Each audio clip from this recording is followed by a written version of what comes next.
शुभ प्रभात दोस्तों, मैं Amit sir Vatsalabai Varmadi school of scholars Armori की तरफ से आज हम आपके 8वीं कक्षा के हिंदी इस विषय की पद की पहचान इस कविता की चर्चा करने वाले हैं, जिसके कवि है हरिवंश राय बच्चन। पिछले तासिका में हमने पहले स्टांजा का अर्थ स्पष्ट करने की कोशिश की। उसमें कवि कहते हैं कि हम जिस जीवन मार्ग पर चल रहे हैं और हमसे पहले जो भी महापुरुष इन मार्ग पर चले हैं, उन सभी के बारे में पुस्तकों में या किताबों में बातें छापी गई नहीं है। ना ही उनकी सारी की सारी बातें आज के जनरेशन के सारे लोगों को उसके बारे में मालूम है, लेकिन कहीं कुछ कुछ लोगों की जुबान से उनके बारे में हमने जाना है।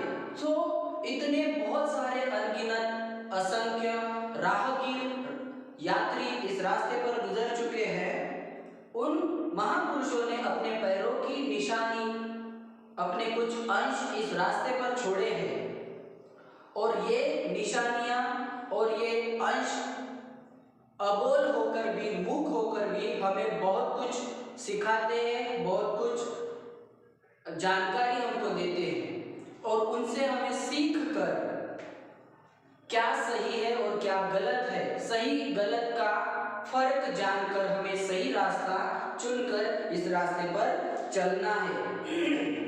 इसलिए कहते हैं कि पूर्व चलने के बटोही, यानी इस रास्ते पर चलने के पहले हे यात्री, तुम्हें इस रास्ते की पूरी तरह से जानकारी, पहचान होनी आवश्यक है। दूसरे स्टांजा में वो कहते हैं कि यह बुरा है या कि अच्छा, व्यर्थ दिन इस पर बिताना, जब असंभव छोड़ यह पद दूसरे पद पग बढ़ाना। तू इसे समझ, अच्छा समझ, यात्रा सरल इससे बनेगी, सोच मत केवल तुझे ही यह पड़ा न मन में बिठाना।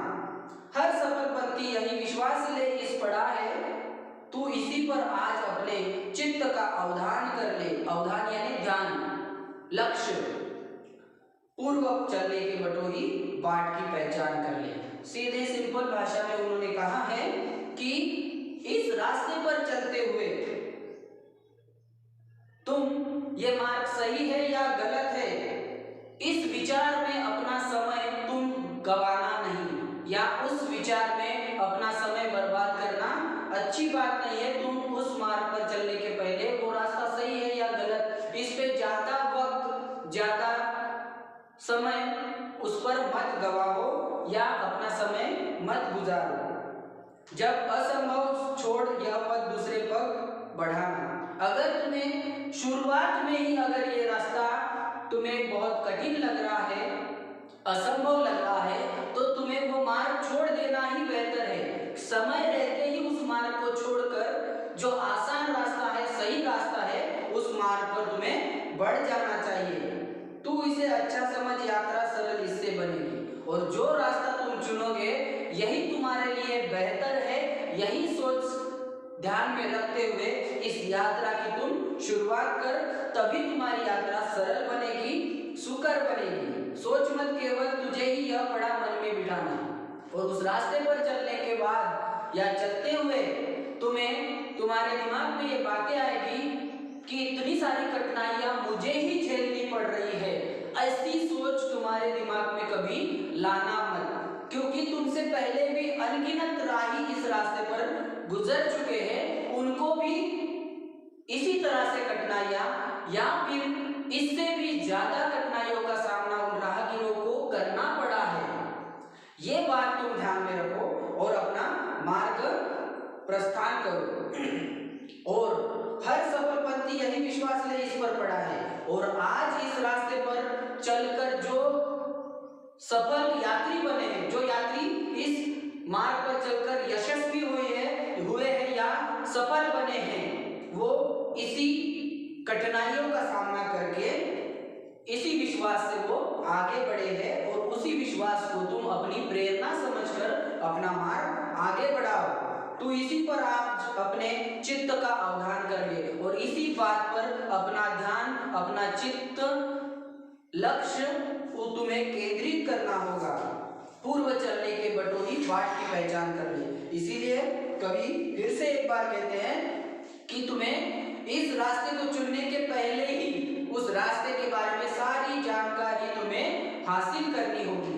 एक बार फिर से हम इस स्पष्टीकरण को देखते हैं कि क्या अच्छा है क्या बुरा है, इस पर बिना मतलब समय गवाना अच्छा नहीं है। क्या सही है क्या बुरा है क्या गलत है, इस पर बिना कारण बिना मतलब तुम्हें समय गवाना नहीं चाहिए। और ये अच्छी बात नहीं है कि अगर कोई रास्ता कठिन है तो दूसरा मार्ग चुनना चाहिए।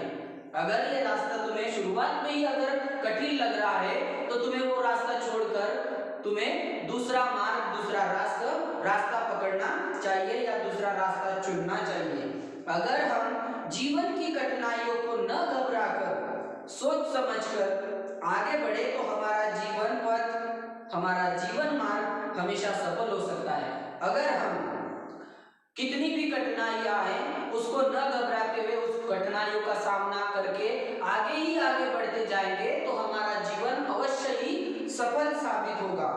इसलिए आज तक जितने भी अनगिनत लोग अपने जीवन में सफल हो चुके हैं उन सभी का मार्गदर्शन लेते हुए बड़ी सावधानी से हमें अपना ध्यान केंद्रित करना चाहिए। जो भी महापुरुष जो भी इंसान इस रास्ते पर चलकर सफल हुए हैं यशस्वी हुए हैं उन सभी का मार्गदर्शन लेते हुए उनसे प्रेरणा लेते हुए हमें ये मार्ग आगे बढ़ाकर हमें अपना ध्यान लक्ष्य केंद्रित करते हुए कंसंट्रेट करते हुए हमें अपना मार्ग आगे बढ़ाना चाहिए।